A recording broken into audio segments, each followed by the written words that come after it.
The time is 10 minutes before 8. We'll come back to our conversation concerning the Prevent programme and, of course, how you are to be able to gain access to your MPs while, of course, preserving the security of those MPs and preventing the sort of events we witnessed with the late Sir David Amess. Let's catch up on that and other affairs now with Armed Forces Minister Conservative MP James Heappey, who joins me now. Overnight, I'm sure you will have been briefed, there are reports that Putin has unleashed chemical weaponry on Mariupol. What's the latest you can give us on that, Minister? Good morning. Morning, Nick. So there's nothing really to add to the reports you've heard overnight. We're aware of them. We've seen them circulating on Ukrainian social media. We've been unable to verify them within Defence Intelligence here in the MOD in London, nor have any of our allies been able to verify them through their own intelligence agencies either. And indeed, President Zelensky in his address last night referred to reports of their use. The Ukrainian system hasn't been able to confirm their use as well. So we don't know yet whether they were used or not. But either way, I think it's important to say to your listeners that we are determined to verify whether they have been used.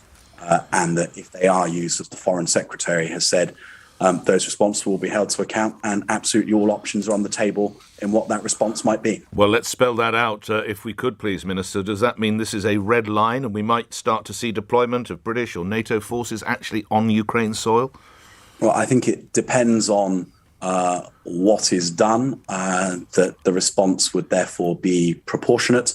And I think, as the Prime Minister rightly said the other day, there's real value in some ambiguity over exactly what the response would be, other than to say all options are on the table. OK, so we can't rule it out, Minister? No. OK. All options are on the table. You referenced the Prime Minister. We also saw that he went on the weekend to Kyiv and had a very warm welcome from President Zelensky. This obviously helped morale, and he also talked about extra cash and kit. But are you aware that the 36th Brigade of, I imagine, the Ukrainian Army, have tweeted or written, on Facebook, that they are, down quotes, they are running out of ammunition and almost close to their last bullet? Minister? Yeah, it's the 36th Marines that are in Mariupol.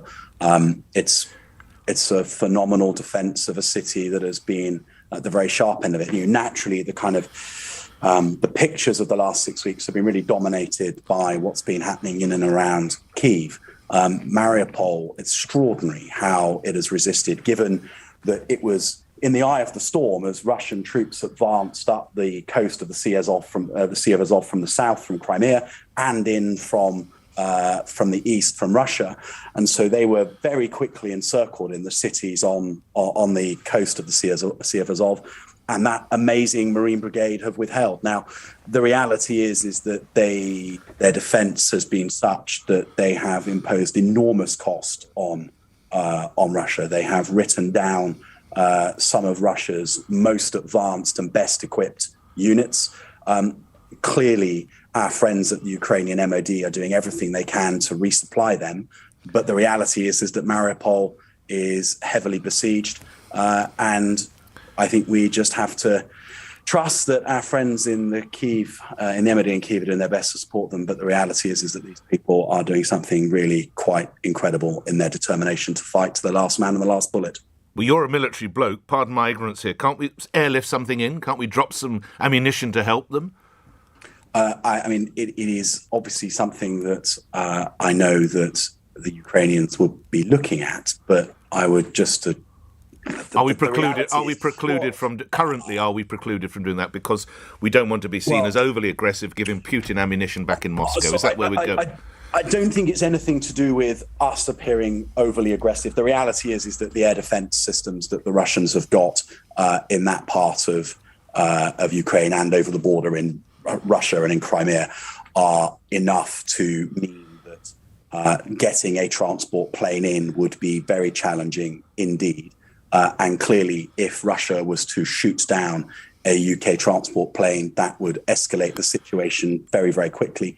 I think much better is that we are getting as much to the Ukrainian MOD as we can. I had my counterpart here last week and we took him down to Wiltshire to show him the things that we're planning to send as part of the next tranche of UK military aid. What are they, Mr. Heappey? What will you be sending, sir? Well, there's 120 armoured vehicles that are in the process of being made ready, and the Ukrainian troops that will operate them will arrive in the UK in the next few days to learn how to drive and command those vehicles. There's more anti-tank and anti-aircraft weapon systems that we're sending. There are precision-guided weapons that we're sending. The Prime Minister said over the weekend. Tremendous. So we're going to be training Ukrainian blokes and women on our kit here in UK. Yeah. Fantastic news. Well done. Can I put it to you? One military commentator wrote on the weekend, you may well have seen this, Mr. Heappey, and the Prime Minister quite rightly paid tribute to the lion-like defence that the Ukrainian forces have put up. Is this because they've been able to enjoy a lot of close training with NATO and a lot of close tuition? Is this that bearing fruit, the way the Ukrainian army have fought off the great Russian bear? No, the most important, the biggest reason is that they are patriots and they're outrageously courageous, brave, tenacious, and they fight like anything. We take huge pride in the fact that we've played some role in giving them the military skills to be able to bring that bravery and courage and tenacity to bear against the Russians.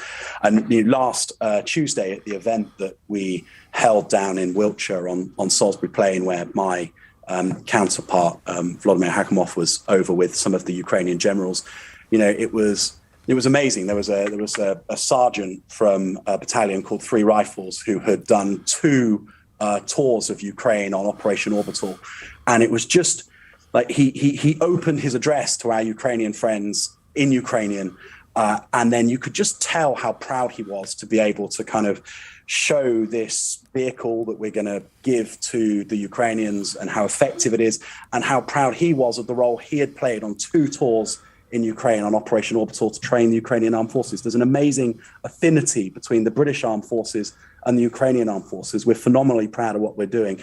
And absolutely everybody in the armed forces is pushing the MOD hard to do more, support them more, just as the Prime Minister is and the public is, and that's what we're working hard to do. Well, as they always say, if you want something done, ask a soldier or ask a military man or woman. We saw that with the vaccines, didn't we? The distribution of those. So that's going well. I have to ask you, Minister, perhaps not the same as can be said of the Home Office, where, although the numbers are improving, we still have an extraordinary number of frustrated Ukrainians unable to get access into this country, matched by, in some cases, frustrated families in Britain who have waited and waited, and they cannot clear a series of hurdles, which by now, surely we need some action.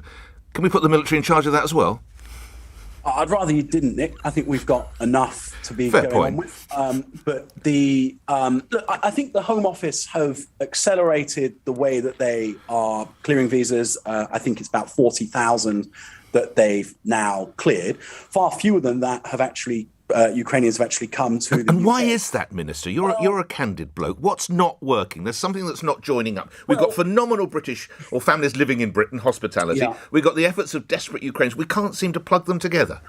So I think on the families, you're right. There's been an amazing outpouring of support. I think it's 200,000 people have made their homes available. And I know that through my own work as a constituency MP, my caseworker and I have been working quite hard to get people through the checks so that they can welcome the Ukrainians to their homes. And I've no doubt that we'll start to see many, many more people arriving in the next week or so than have arrived so far. But at the same time, Nick, what I also wonder is, when you see a lot of the broadcasters have now got their correspondents back in Kyiv, and what you see in the background is the streets in Kyiv returning to some sort of normality. When Vladimir, my counterpart, was over last week, he was telling me that restaurants and cafes and businesses are starting to reopen. They see it as their patriotic duty to get the Ukrainian economy back up and running as quickly as they can. So I'm just starting to wonder if from the center of from central Ukraine, where the people who were planning to leave might now go back to Ukraine and get back to central Ukraine and get on with their lives. So maybe the flow of refugees might be reduced. But then, by the same token, what I think we're about to see this spring and summer in eastern Ukraine may well mean there's lots of people displaced from there. So we do need to get this right and get people able to come here.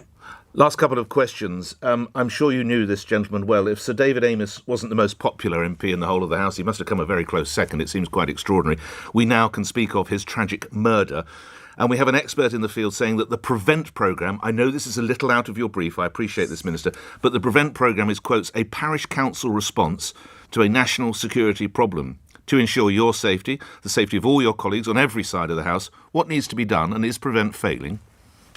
Well, look, the sort of prevent and the macro policy of counter-radicalisation, I think that the UK has had some success there. And actually, a lot of countries around the world ask us to help them with their counter-radicalisation programmes. So I think, we shouldn't be too critical of something that I think is widely regarded as It did fail here, Minister. This man was referred to prevent some years ago. So 100%, there are in any system there are failures. But Nick, there's a really important point. I don't think Sir David would want, as a consequence of his death, for MPs to retreat from what I think is the most important part of the service we provide, which is to make ourselves accessible through our surgeries for our constituents to bring to us whatever issue they choose. And I've had the most extraordinary juxtaposition in the last 6 weeks, where you go from a Thursday evening meeting in a top secret room in the MOD about the potential use of nuclear weapons, and then the following morning I'm sat talking to people about how the council hasn't fixed the fence on the road, or the local bypass, or whatever it might be. But that is the very lifeblood of our democracy. We're a parliamentary democracy. Access to your representative is vital. The parliamentary authorities and the police have done a good job in providing security and police cover for MPs where they feel vulnerable. But I know Sir David would not want the legacy of his death to be that MPs retreat from being accessible to the public. Finally, Sir Keir Starmer is continuing to make hay over the tax returns and tax affairs of Chancellor Rishi Sunak. There's even a suggestion that senior politicians should publish their tax records. Doubting that your tax affairs are the front page of The Sun, I may be very wrong here, Mr. Heappey, but would you be prepared to publish your tax return? Look, I mean, I've got to be honest, Nick, my finances are pretty uncomplicated. And like lots of people, by about the 20th of the month, I'm pretty worried about my overdraft rather than sort of any amazing tax budget. But to your question... So we're not going to get you to the front door of an oligarch then, clearly, Mr. Heappey. I don't want to duck your question, because actually I think that it is quite important that... I actually think MPs should be entitled to a degree of privacy. I think that when you become a minister, you must declare to the Register of Ministerial Interests all of your financial affairs. So whilst they are not a matter of open public record, they are certainly declared to the civil service, so that any conflict of interest can be understood, and you then recuse yourself from any issue in decision making within government where that interest could be relevant. I think that that's the right thing, and I think it's important. My tax return is a blank piece of paper. Effectively, everything I get, I pay on PAYE. So it would be really easy for me to say, publish it. But I just think there's a point of principle that actually there are mechanisms through the Parliamentary Register of Interests and through the Ministerial Register of Interests for us to be very clear about where there are conflicts. And I actually think it's quite important that people in public life are allowed some privacy. Grateful for your time. Best wishes to you and your colleagues and the work you're doing to help those in Ukraine. James Heappey, Armed Forces Minister, appearing here on LBC 3 after 8. Let's get the news.